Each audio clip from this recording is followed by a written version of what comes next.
এই গল্পটাকে ইংরেজিতে কি বলে? ওটা আরেকদিন হবে। আজকে আমরা বাংলায় গল্প করব।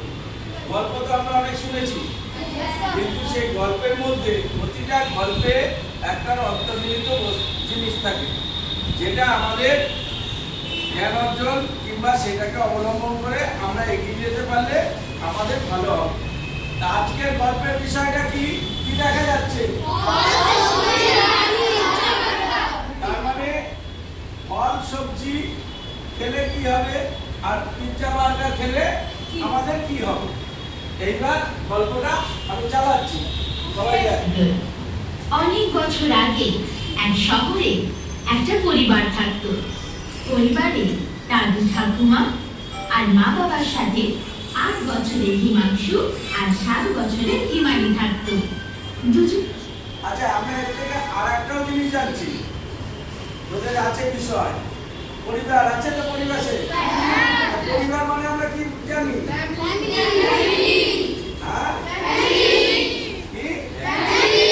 ফ্যামিলি তো জানি এক কথায়। কাদের নিয়ে পরিবার?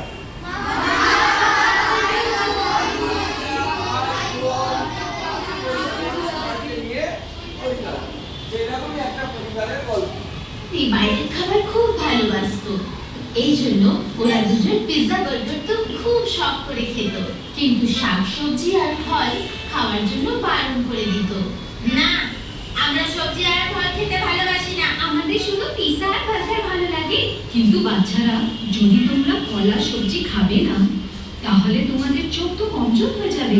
আচ্ছা, তোদের কি খেতে ভালো লাগে? কি খেতে ভালো লাগে? আর ফল? চিংড়ি বার্গার?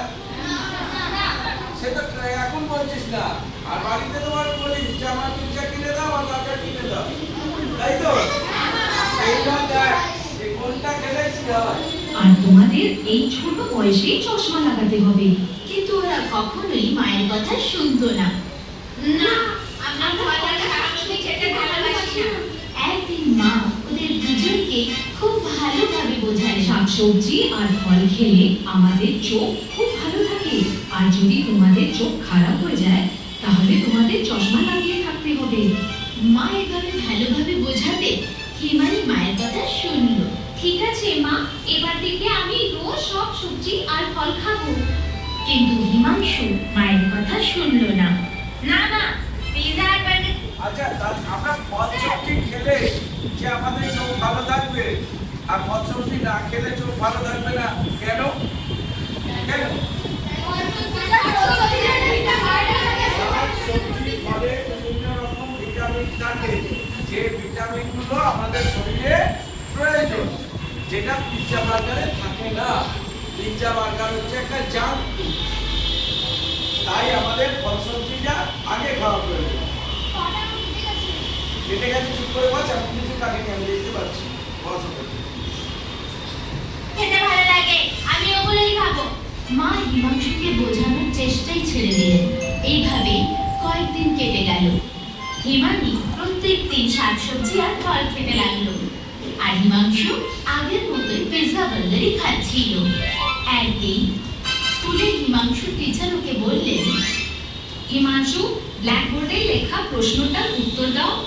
কিন্তু যখন হিমাংশু বোর্ডের দিকে তাকালো, ও সবকিছু আবছা আবছা দেখছিল।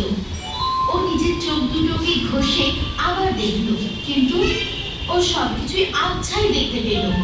হিমাংশু উত্তর না দেওয়ায় টিচার ওর দিকে রাগে তাকালেন। হিমাংশু, কি তুমি এত সোজা প্রশ্নের উত্তরটাও জানো না? দাঁড়াও, এখনই আমি তোমার মা বাবাকে স্কুলে ডাকছি। এই বলে টিচার ক্লাসরুম থেকে বেরিয়ে গেলেন। কিছুক্ষণ পরে টিচারের ফোন করায় হিমাংশুর মা বাবা স্কুলে পৌঁছলেন। আমি হিমাংশুর দিকে এত সোজা প্রশ্ন করেছি অঙ্কন, কিন্তু হিমাংশু এতটাও জানে না কি 2 আর 2 কত হয়। কি হিমাংশু, তুমি এত সোজা একটা প্রশ্নের উত্তরও জানো না? মনে হচ্ছে আজকাল তুমি পড়াশোনা ঠিক করে করছো না। না, আমি জানি 2 + 2 4 হয়। তাহলে তুমি টিচারকে উত্তর কেন দাওনি? কারণ আমি বোর্ডের লেখাটা দেখতেই পাচ্ছিলাম না। আমি তোমাকে বলেছিলাম না শাকসবজি আর ফল খাওয়া করো। দেখো, তোমার এখন চোখ খারাপ হলো। যদি তুমি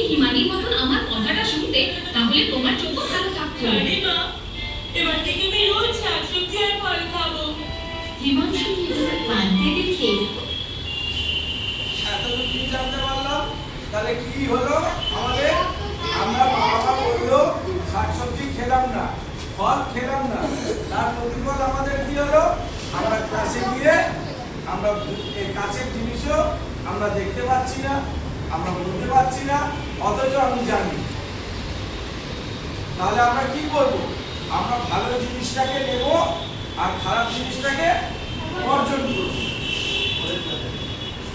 মা বুঝে গেলেন যে হিমাংশু নিজের ভুল বুঝতে পেরেছে। উনি হিমাংশুকে চুপ করাতে করাতে বললেন, ঠিক আছে হিমাংশু, যা হয়ে গেছে তা হয়ে গেছে, কিন্তু এবার থেকে তুমি যদি প্রতিদিন শাকসবজি আর ফল খাবে তাহলে তোমার দৃষ্টি আবার থেকে ঠিক হয়ে যায়। ততদিনের জন্য চলো আমি তোমাকে চশমা লাগিয়ে দিচ্ছি। মা বাবার এই কথা শুনে হিমাংশু কান্না বন্ধ করে দিল।